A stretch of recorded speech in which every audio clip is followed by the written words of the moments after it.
Hey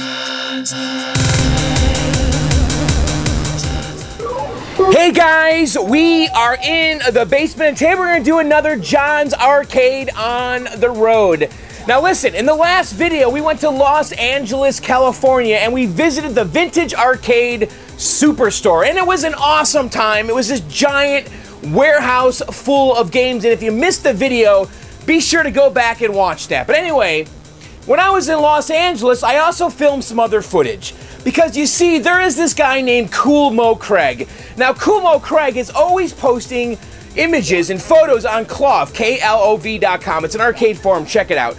Craig's posting these images all the time of these uber rare games. He even posted a photo of the very first Qbert game. Yes, seriously, the very first Qbert, the prototype Qbert.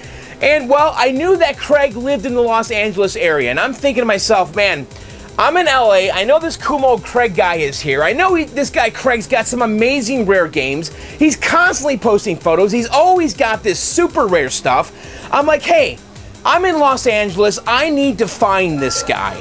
And you know what, I did. I found out where he lived, and I visited his place. I knocked on his door, and well, what happened is in the video here. So anyway, Why don't we get in the car, go to the airport. It's gonna be a quick flight. It's gonna be a much shorter journey than the last video.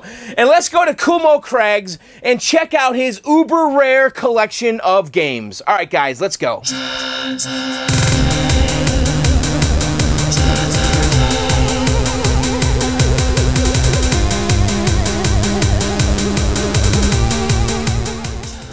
All right, guys, we're here. This, I believe, Craig's place is up here. It's kind of creepy, but let's see what's going on here. Hello, housekeeping, housekeeping, housekeeping. Craig, Craigie, Craigie here. Craig. Craig. Wow, look at that, dude. Dude, that's a Razmatazz. There's not many of those out there. That's like a sequel to Carnival. Have you guys ever heard of Razmatazz? I mean, there's like literally like 3 of those in the world. It was like never really released. It was an '83 SEGA game. You ever play Carnival? By the way, I loved Carnival. Oh, dude, this is cool. Hit the cans. I wonder where Craig is. Craig? Craig! Ah. Dude, that's a cool game, man. Razmatazz, wow. Cabinet's a little beat up in the overlay, but that's still pretty cool. He's got a baby Pac-Man. Looks like he's using some kind of laminate on here. That's pretty nice, actually. Boy, that's not thick. You know, I've always thought about doing laminate on my cabinets, but was always worried it would be too thick. Dude, that's not thick at all, man. That's a pretty sharp-looking baby Pac-Man. I really like that Razmatazz. And then this game here, this is Head On 2. Now, I played SEGA Head On, which is a Gremlin cabinet, and this is the sequel, but this is like a rare, like kind of cabaret upright thing, like, you know, like you'd stand around it in a bar. Dude, that thing is really cool. And everything's in Japanese. Yeah, the original Head On, this game's a lot like Dodge'em, by the way. Do you guys remember Dodge'em on the 2600? Where you have these cars kind of coming at each other and you got to change lanes to avoid the other car and then eat the dots. And I believe that this game actually predated Pac-Man as far as like a maze dot eating game. Dude, that thing is sick. And look at this. An ashtray. That's awesome. Wow. And then he's got a getaway. Craig, are you here, Craig? It's a getaway. I hope Craig doesn't mind that we're doing this. And then I see some games back here. Oh yeah, dude. All right, so this is his... Okay, guys, what you're looking at right now is the very first Qbert that was ever made. Did you hear me? This is the first Qbert that was ever made. ever. This is it right here. This is the prototype Qbert. And you can see the site art is like completely weird and strange. Like, what the heck is that? And then this marquee is hand drawn. This is a hand drawn marquee. Look at this. Hand colored. And look how Qbert looks. He looks a little bit different because look at that. This control panel overlay is not the same one that they used in production. And you can see that it still has this kind of swearing thing going on. So this was at the point where they didn't really know the name of the game, or they thought they were going to call it this. And I guess the story goes is they put the game on test with this on the marquee, and no one knew what the heck it was. And then eventually they took the swearing off and then put Qbert on here. And Phoenix Arcade actually reproduces the swearing marquee. Now this is not the production swearing marquee though. This is still a variation of it with that. But yeah, Craig got this. It was actually an eBay auction. It was a guy, I guess, that worked for Gottlieb, and he put it on eBay. And no one noticed it because it was like in the console gaming like section of eBay, and he got it for a song. I mean, it was a good deal, and he had it shipped here to LA. That's the story I've heard. So, but guys, this is pretty sick, man. I mean, that is the very first Qbert machine ever made. Think about that. Think about that. Oh man, I'm jealous of that. He's got a Donkey Kong here. Oh, it's got Arcade SD in it. Arcade SD is pretty cool, actually. He's got a Donkey Kong Paul Unit Edition. Phoenix Arcade sells this board. This is actually a pretty good multi-game if you're looking for one. Personally, I would not put one of those in my Donkey Kong, but it looks like he did. Pepper II, that's another really rare game. This is an Exidy game. By the way, these games are beautiful, dude. This thing is freaking mint, and this is all original. Holy crap. Wow. This was a game that I think was on ColecoVision. All these like Exidy games like this were on Coleco, I remember. And it's like a maze game. Let's see if we can play a little bit of it. Craig, are you here? Craig?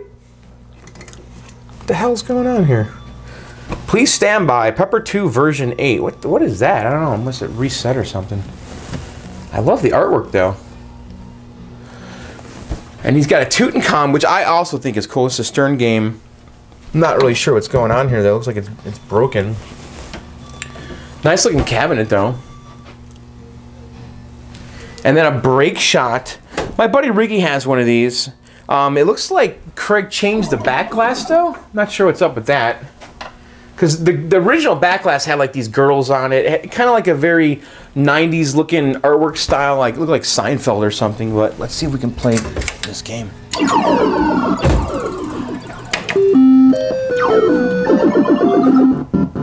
So in this game, we're trying to make these squares with our little guy.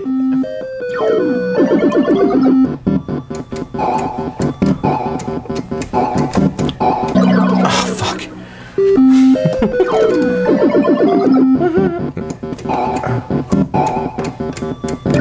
There we go. And then as soon as you complete a square, the bad guys become vulnerable, like, you know, like when the ghost turned blue in Pac-Man.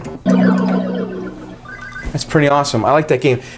All right, what else does he have over here? He's got a video pinball. Now, my buddy Jay has one of these. We just looked at his not that long ago. I really like that game. I love video pinball. I think it's such a cool cabinet. It really is. And the black light effect and the half silver mirrored, because it's a black and white game, and you can see the pinball game down there, but that play field is actually up here, and it's projected onto the mirror. Oh man, what's going on here? Speed Freak. The game's freaking out. What's happening? Oh man. Shit. What's going on? Where's the switch? Oh, there it is. But that's like a rare vector driving game. It's kind of freaking out though. Huh. It looks cool though. I don't know much about that game, to be honest. I think it's pretty rare, guys. Looks like it's signed by some guy. I don't know. And then here's Theif. This is a Pacific novelty game. Very rare game.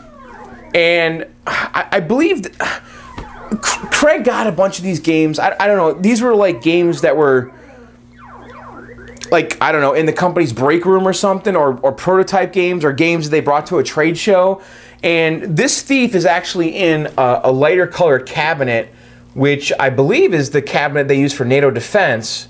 And cause I think Theif had like a maroon cabinet, but this is all original, without a doubt. I mean, look at this side art. It's perfect.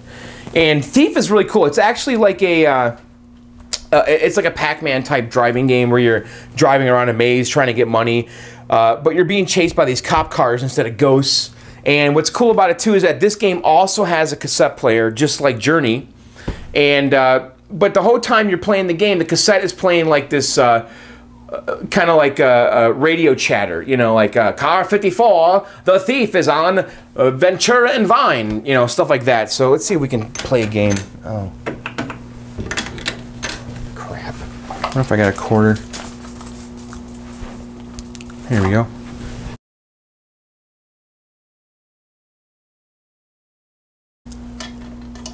There we go. It's a cool game.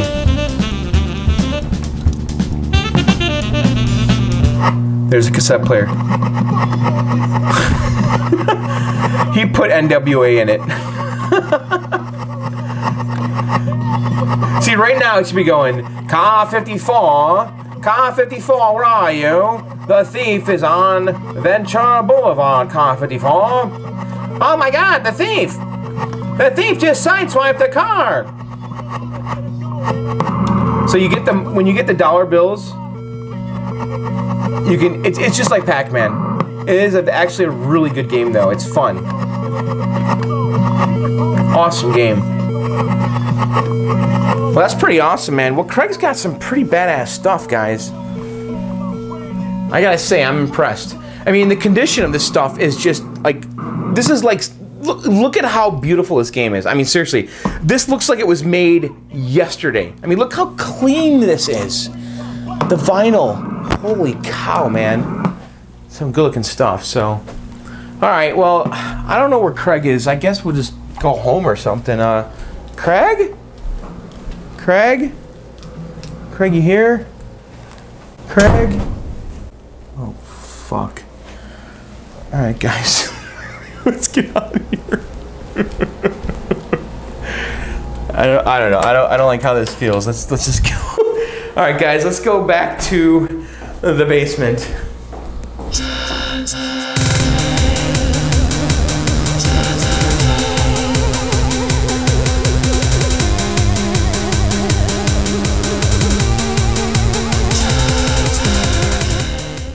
Alright guys, there you have it. That was our little journey to Koolmoecraig's. What did you think? I mean, pretty cool stuff, right? Rare games, oddball games, games that you don't hear about every day. Which is kind of fun. You know, my games down here are, yeah, I love these games, but you know, they're pretty common, really. I mean, Paperboy is a common game. Gyrus is a common game. These are games I like. I enjoy playing these games, you know, but they're not the rare games. I mean, Craig had some rare games. I mean, that Qbert, man, that was the very first Qbert. I mean, do you remember what Qbert looked like on his marquee? Nothing like this. Look at that. Yeah, that blew my mind, and the side art that was on that Qbert. Now, personally, I like this side art better than what he has, but the historical significance of what he has is far more great than this thing right here. I mean, this is just your run-of-the-mill Qbert. So, yeah, that was fun. So hopefully Craig doesn't mind that we kind of popped in there. I'm gonna tell you, I had a lot of fun in Los Angeles. I really did. That's a great town, man. I really had a lot of fun. I do want to show you guys this. I picked up another Laserdisc player, another LDV8000. It appears to be working. I actually have the Space Ace disc in here. I got it playing right now. This Laserdisc, though, I think is a little suspect. I actually took the cover off the Laserdisc player and I cleaned the lens. Now, it's taking a good minute, I'd say, for the Laserdisc to play once you power up. And I don't know if that's right. It does play. It's played this disc every time I've tried it.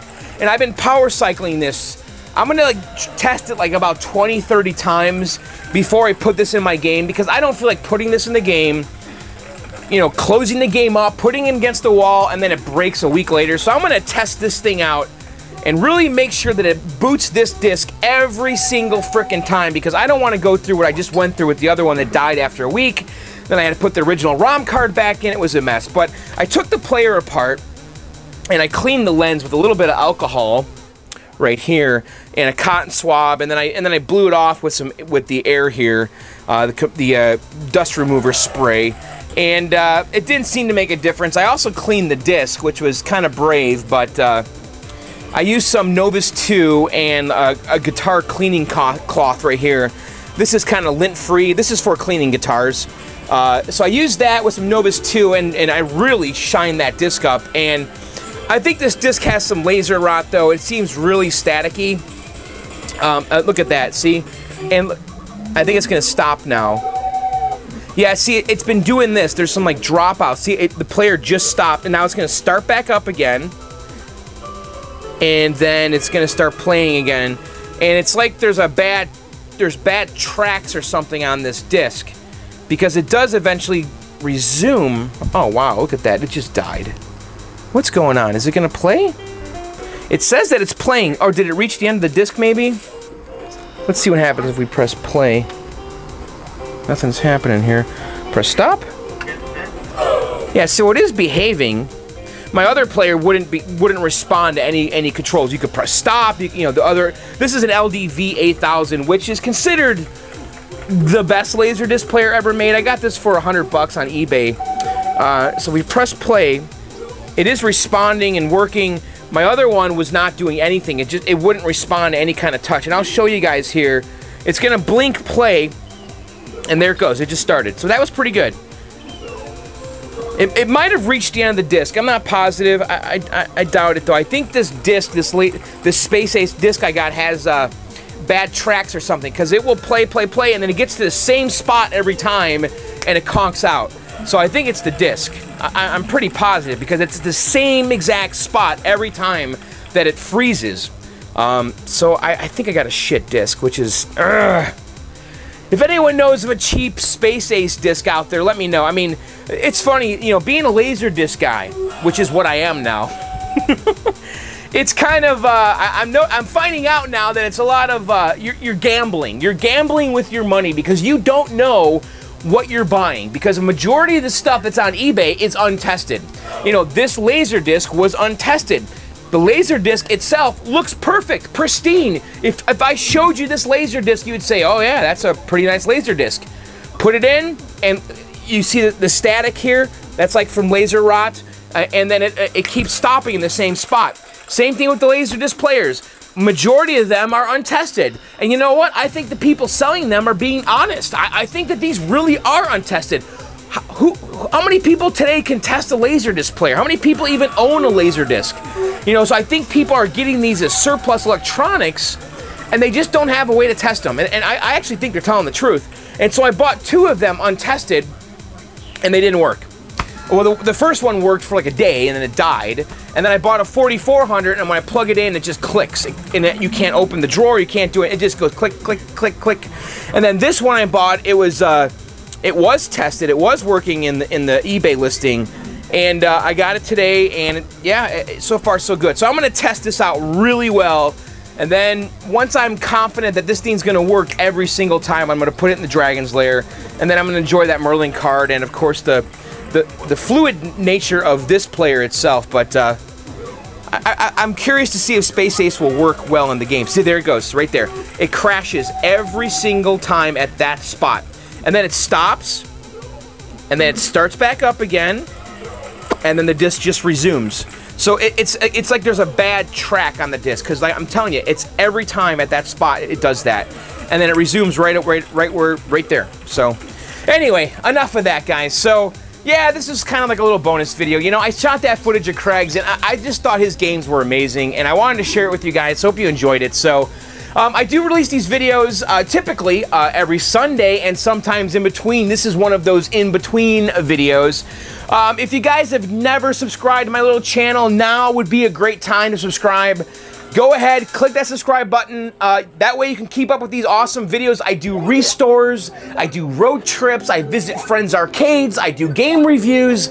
I pretty much cover every aspect of this hobby because I freaking love it. So go ahead, click subscribe. And then also I have 2 podcasts. One's called Video Game Outsiders at videogameoutsiders.com. The other is Arcade Outsiders at arcadeoutsiders.com. You can find both of those podcasts, actually listen to them Tuesday nights at 9 p.m. Eastern live on allgames.com. So if you guys want to listen to the podcast live, go to allgames.com on Tuesdays starting at 9 p.m. Eastern. Video Game Outsiders is at 9 p.m. and then Arcade Outsiders is at 11 p.m. And if you can't listen live, don't worry about it. Both podcasts are on iTunes and Stitcher.